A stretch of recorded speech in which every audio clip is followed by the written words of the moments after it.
이 아래아식에 이종의 뜻이 있으니 각과 불각이다. 이 각과 불각에 의해서 모든 법을 다 포섭하고 또는 모든 법을 생겨나게 한다 라고 말하는데,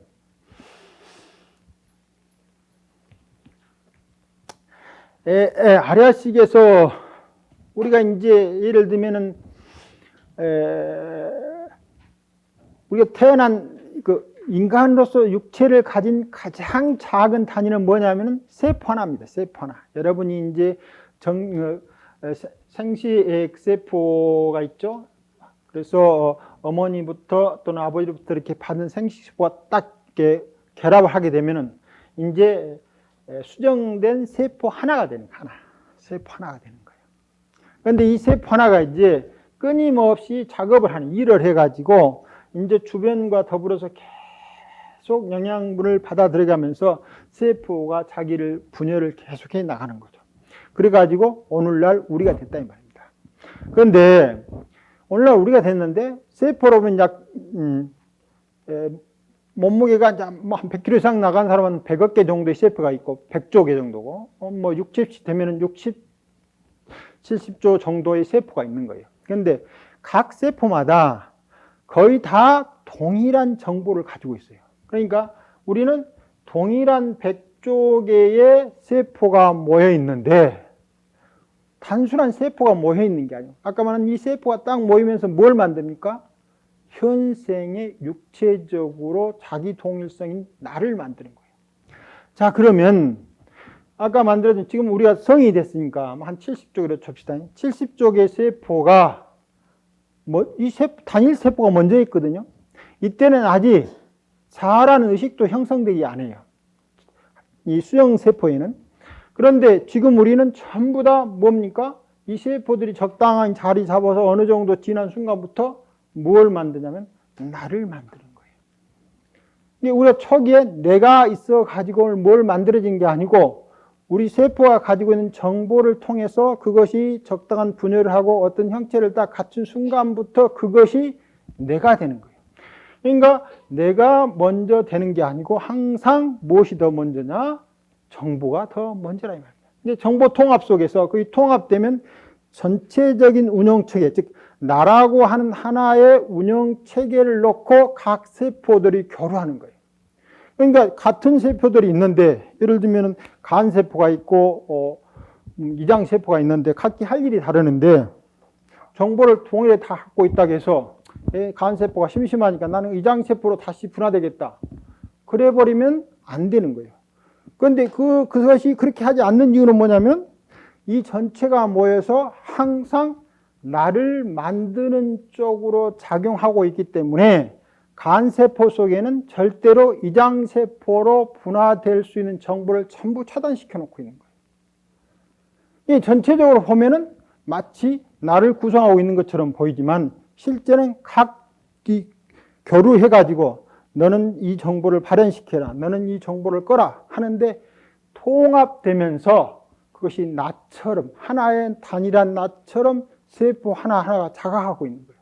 그래서 손톱이 딱 되면은 나는 손톱만 작용하고 있다. 왜냐하면은 그래야 나라고 자각되어 있는 이 의식들이 계속 흘러갈 수 있다고 하는 것을 정보들이 다 알고 있는 거예요.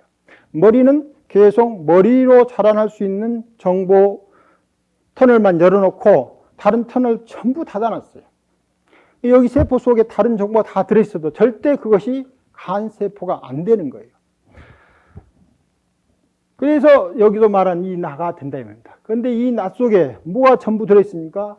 이 나라고 통합된 속에 자 하나의 세포지만 이 세포 속에 반드시 뭐가 들어있습니까? 몸이라고 하는 전체 과정의 운영상의 흐름이라고 하는 것이 낱낱 세포 속에서 다 인지되어 있는 거예요. 많이 인지되어 있지 않으면은 분화할 때 모든 세포들이 다 간으로 큰다. 그러면 사람이라고 하는 것이 있을 수 없게 되는 거예요. 이게 태어나면서부터 전부 분화돼 가지만 분화돼서 두 개로 나눠지만 그것들이 분화돼 가는 과정은 계속해서 뭘 만들어 가느냐면 나를 만들어 가는 거예요.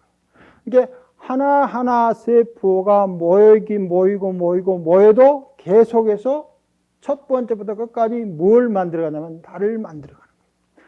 그러니까 세포 하나 속에 이미 나라고 하는 지도가 다 들어있는 거예요. 그렇듯이 우리가 한 생각 일으키는 속에 그 속에 모든 법들이 다 들어있다 말입니다. 한 생각 이렇게. 마찬가지로 불각 모든 법을 생겨나게 만듭니다. 어떻게 생겨나게 만듭니까? 인연처에서 맞게 자기 역할을 계속 만들어간다.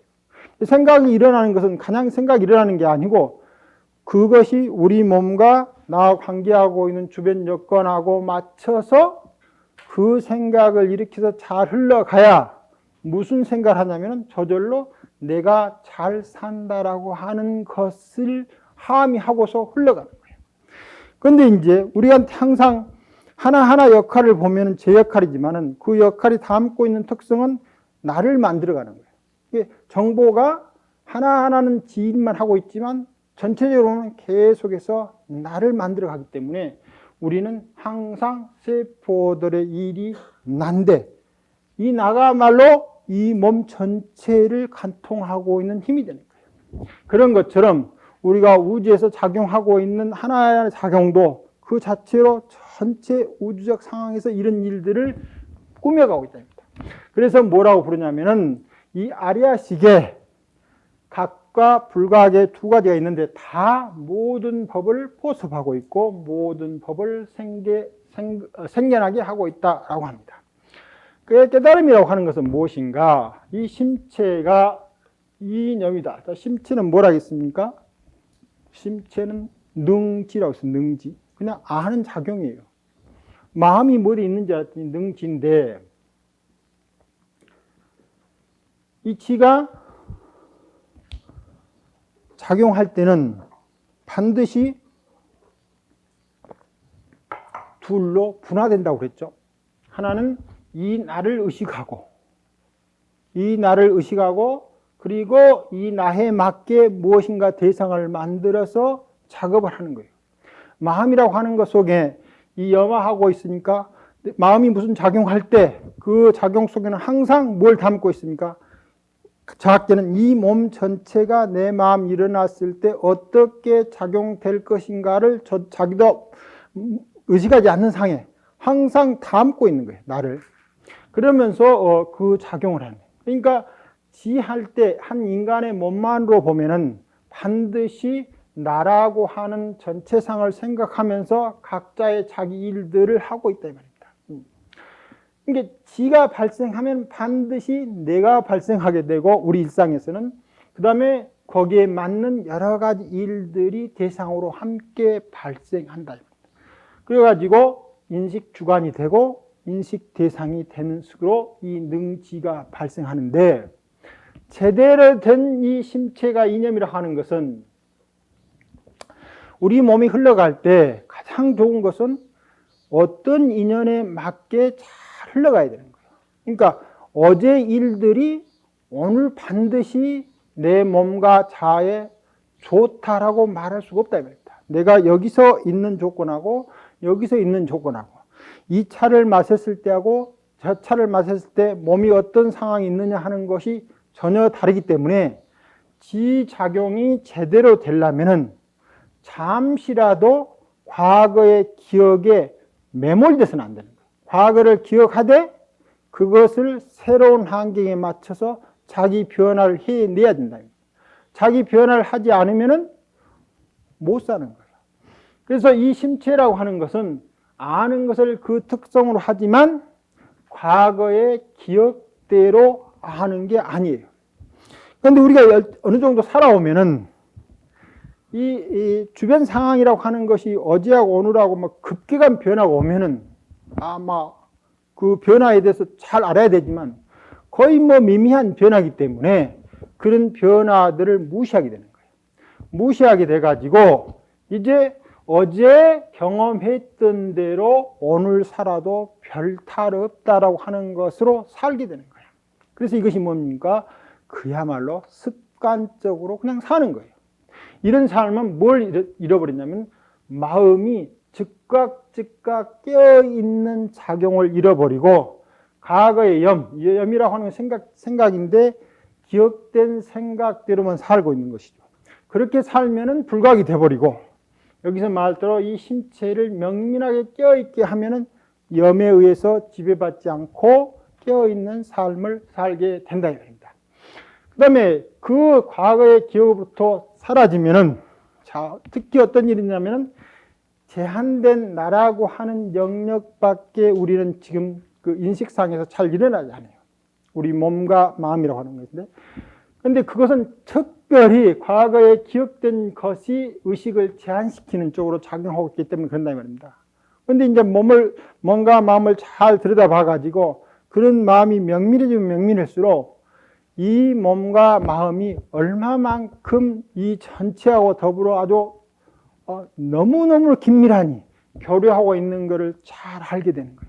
그러한 것을 뭐라고 하냐면 허공계하고 같다라고 해요. 그래서 우리 안다라고 하는 것 자체가 지금은 자기 몸에 갇혀 있는 것처럼 알게 되지만, 그런 마음을 느끼면 완전히 불지가 돼서 전에 말했던 일체 종지라서 다 알고 변질하게 해서 길을 다 열어가지고 하나도 고집 않는 상황에서 일체를 다 이해하는 그런 알을 뭐라고 부르냐면 허공계하고 같게 한다고 없는 것이 없다라고 말합니다. 그래서 마치 법계가 한 생각, 일심이 일어나는 것으로서 법계의 모습을 짓고 있는 것과 똑같다. 그래서 생각날 때마다 한 사람 한 사람의 생각이 뭘 만드냐면 그대로 법계를 만들어 가고 있는데, 그러한 것을 뭐라고 합니까? 열애평등 법신입니다. 그럼 법신 그러면은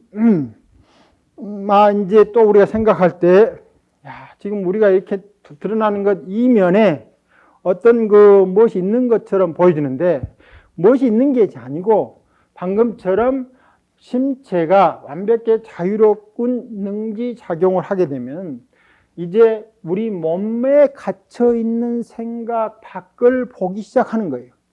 그래서 일체와 더불어 함께 교류하고 있는 그러한 것을 경험한다 이 말입니다. 그러니까 일체와 더불어서 자유롭게 경험하고 있는 삶을 뭐라고 부르냐면은 법신이라고 부릅니다. 법신. 그러니까 여기에서는 이제 법신을 딱 들면은 내 제한된 몸으로 사는 게 아니죠. 그러니까 내 몸으로 사는다라고 하는 생각이 점점 넓혀지면 넓혀질수록 우리는 어떻게 사느냐면 법신으로 사는 거예요. 그리고 이 법신을 뭐라고 부르냐면은 본각이라고 부른다고 합니다. 그럼 여기서 이 심체의 능지작용은 어떻게 합니까? 일체의 모든 것과 더불어서 끊임없는 미시한 변화들을 하나도 놓치지 않고 잘 인지해내는 거예요. 그래서 우리 마음이 지금은 너무 둔한 것만 인식할게, 추상만 보고 있지만, 마음을 잘 쉬면은 이제 그 아주 미시한 것까지를 잘 인식한다면, 그 미시한 것까지를 인식해 가는 과정이 깨달음에 이르는 과정이고 법신이 되는 과정이고, 그것 자체가 뭐가 되느냐면 본각이 되는 거예요. 근데 이제 우리는 본래 깨달음이라고 하는 것을 굉장히 이제 중시를 해가지고, 우리가 본래 깨달은 존재인 줄을 믿어야 된다라고 하는 말을 하는데, 기신론에서는 본각을 말하고는 있긴 하지만 더 중요한 것이 뭡니까? 시각입니다. 시각. 여기서 나오겠습니다. 깨달음, 수행을 통해서 처음으로 내가 일체 과거 망념으로부터 자유스러운 상태에서 마음이 일체 주의와 더불어 아주 명민하게 깨어있는 인지작용, 알매 작용이 일어나는 것을 처음으로 경험하는 순간이에요. 우리만 처음으로 그걸 경험해야만 비로소 내 스스로가 법신적 존재고 이 관계가 본래 깨달음이라고 하는 관계를 였구나 하는 것을 아는 거예요.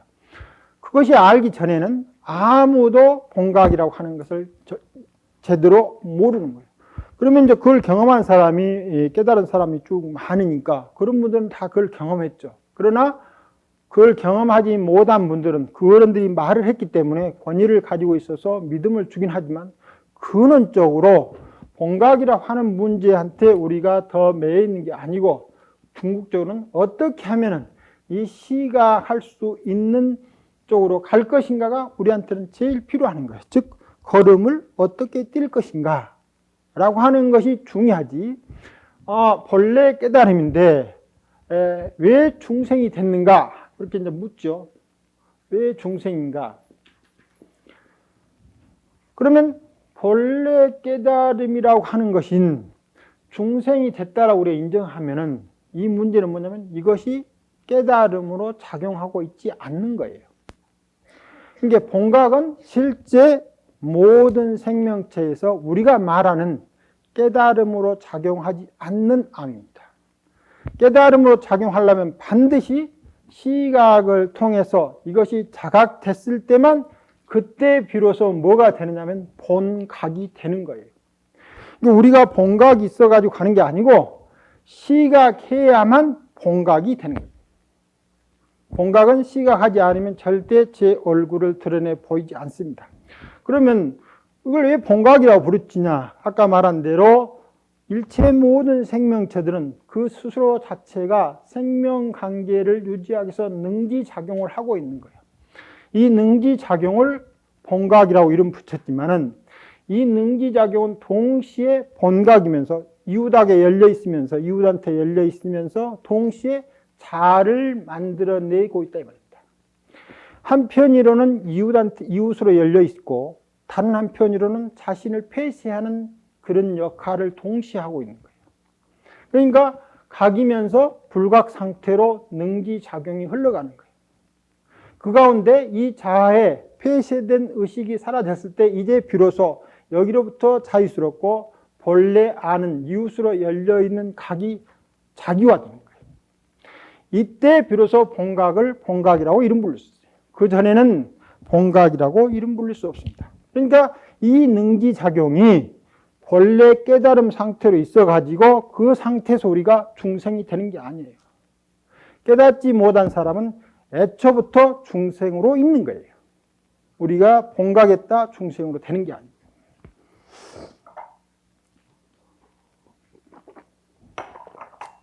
그런데 다만 깨닫고 보면은 이 능지작용을 벗어나는 것이 하나도 없어요.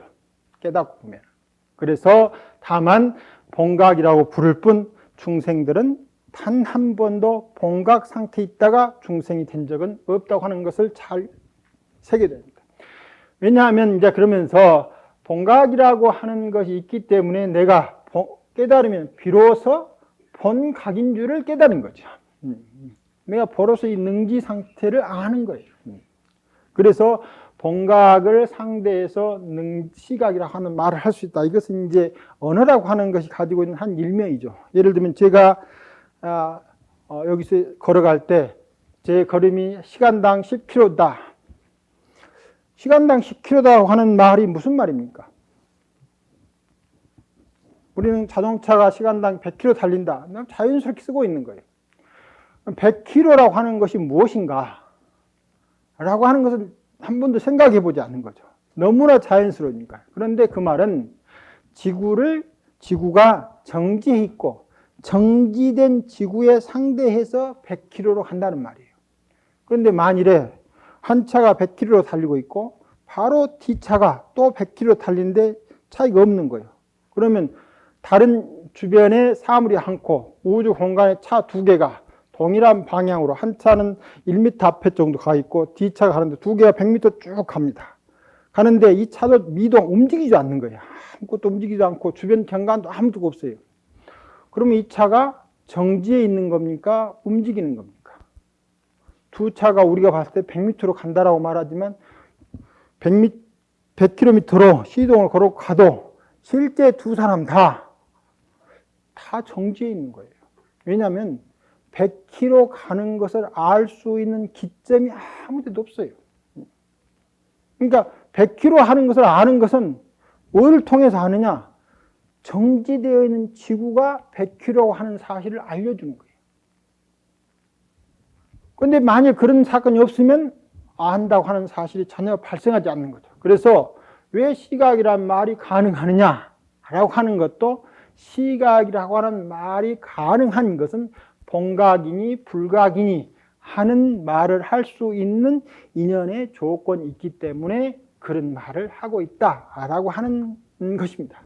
그래서 본각이라고 하는 말을 쓸 때 시각을 상대해서 본각이라는 말을 쓰고, 시각이라고 하는 것은 깨닫고 보니까 아까 말한 능지에 지나지 않는 거예요. 능지인데 이 자아를 만들어내는 것이 굉장히 중요하죠. 왜냐하면 자아를 만들지 않으면 능지니 무엇이니 하는 것 자체가 전부 없어져 버리니까 중생이란 말 자체가 없는 거죠. 그러니까 한편으로는 능지인데 그 능지가 계속 중생만 만들고 있는 거예요. 우리는. 그런데 중생이 돼서 자각해가지고 무언가 고난스러운 일이 있거나 불만족스러워 있으니까 보니까 자아로만, 이 몸으로만 내가 살고 있는 것이 아니다는 것을 알고 여기서 뭘 합니까? 이 불만족을 통해서 무엇인가 가서 비로소 보니까, 시각하고 보니까 내가 뭐하고 있습니까? 능지하고 있는 거예요. 이걸 본각이라고 보는 거예요. 그러니까 시각을 통해서만 무엇이 드러납니까? 능지가 드러나고, 중생에 있어서는 단 한 번도 본각이 본각으로 작용한 적이 없어요. 그래서 본각이 중생이 된 적이 단 한 번도 없습니다. 그 다음에 시각이라고 하는 것은 본각의 상대에서 깨달음이라고 하는 말이 있으면 깨닫지 못하는 말이 있지 않느냐. 그래서 깨닫지 못하는 것에서 차차로 수행을 해서 깨달음에 이른다라고 하는 말을 쓰고 있다고 하는데, 이것은 이제 언어 쓰임이죠. 그래서 무엇을 기준으로 해서 지금 말을 하고 있는 건가? 뭘 기준으로? 그런데 우리가 너무나 상식적으로 함의가 딱 여러 사람이 인정하고 있는 것들은 안 써도 다 100km 가는 줄 알죠. 그러나 자세히 보면은 자동차가 반드시 100km 가는 게 아니에요. 왜냐하면은 이 지구상이 하더라도 한 앞에 차가 100km 달고 있는데 내가 뒤에서 80km로 따라가면은 앞에 가는 자동차의 속도는 불과 20km밖에 안 되는 거예요. 상대 속도로. 즉 지구의 상대에서는 100km 가고 있지만 나의 상대에서는 20km밖에 가지고 않는 거예요. 그래서 이 자동차의 속도는 가지가지 속도를 내는 거예요.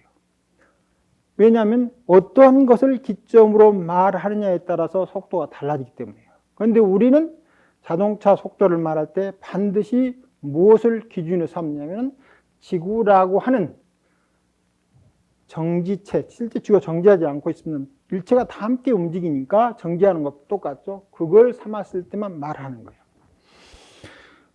그런데 이제 이렇게 보면은 지구상에 있어서 상대 속도는 늘 기준점이 달라지면 달라지는 거예요. 그런데 이제 전에 한번 말했습니다만 우리가 이제 그 옛날에는 빛은 우리가 잴 수 있는 속도가 아니다라고 생각했어요. 빛이라고 하는 것이 태양에서 빛이 딱 붙이면은 지구까지 도달하는 시기가 0초예요. 0초. 그러니까 태양에서 빛이 반짝하면은 지구에서는 바로 태양과 동시에 빛이 딱 비친다고 생각했다.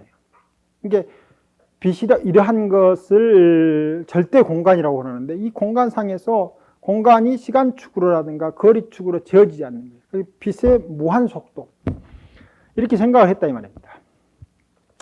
그런데 이제 사람들이 정 오다 보니까 빛이라고 하는 것이 그렇게 흘러가지 않고 제한된 속도를 가지고 있다라고 이제 생각을 하는 거예요. 그래가지고 사람들이 이제 그러면 빛이라고 하는 것도 빛이 1초에 30만 킬로미터를 가는데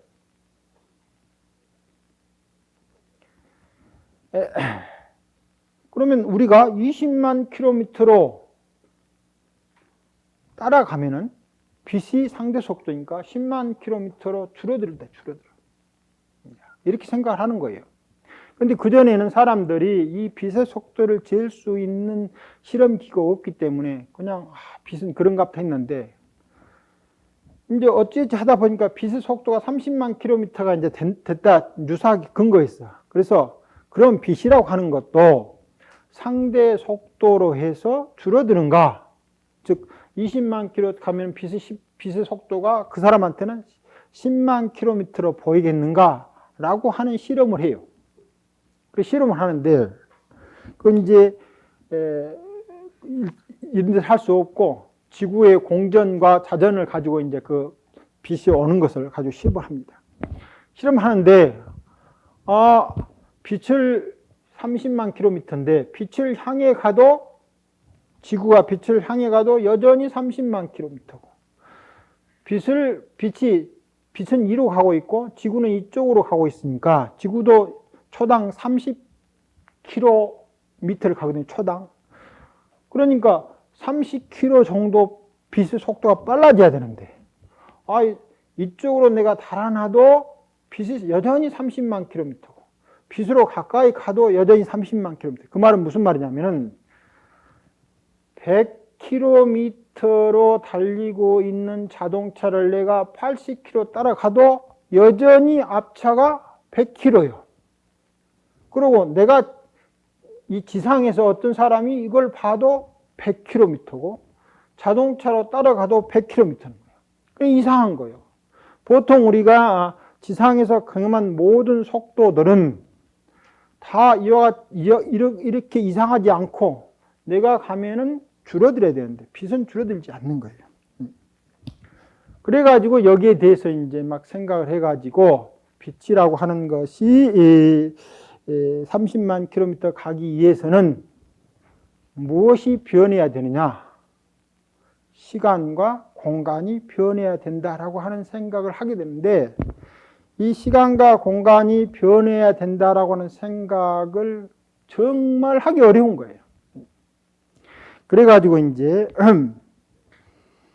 물론 그것뿐 아니라 다른 이제 새로운 이론들이 나왔는데 그걸 굉장히 이제 막 거부감 미쳐요. 그래가지고 어떤 사람이 어떻게 해서 생각들이 변하는가, 이 지구 전체 사람으로서 생각들이 변하는가 하는 것을 쭉 해놓고 보니까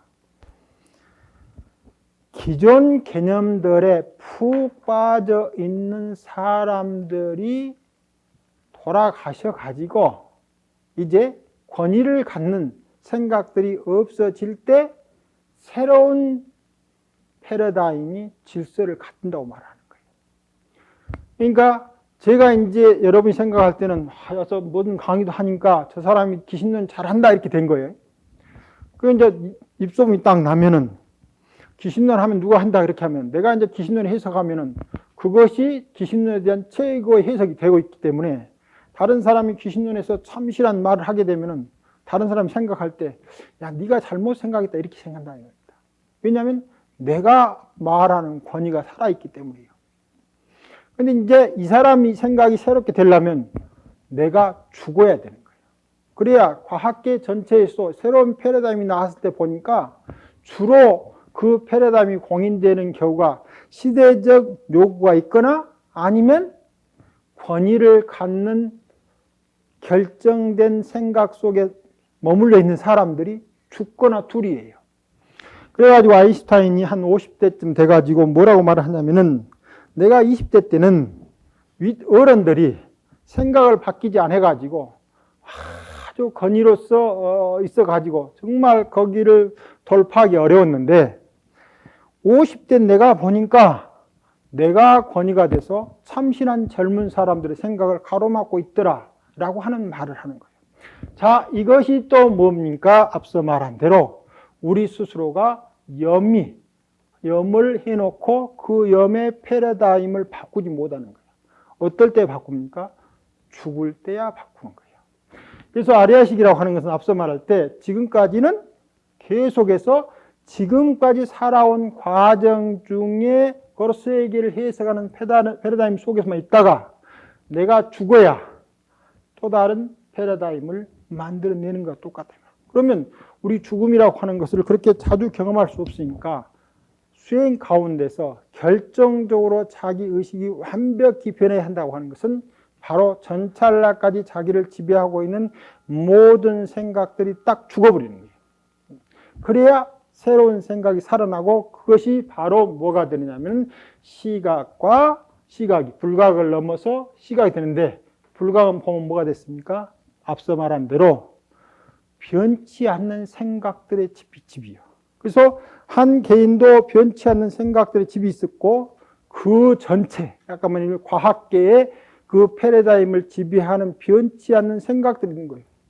그래서 아인슈타인 생각도 10년, 20년간 잘 받아들이지 않고 어떤 것은 옳은 이론을 발표했는데도 50년간 아무도 인정을 안 하는 거예요. 50년 동안.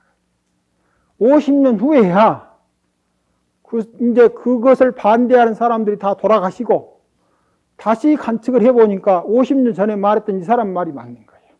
그와 마찬가지로 불각은 죽어있는 생각들의 집단이에요. 시각은 매 순간 살아있는 의식의 흐름이다.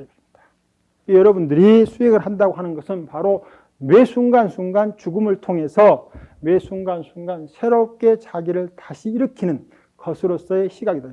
10분간 쉬었다가 계속하겠습니다.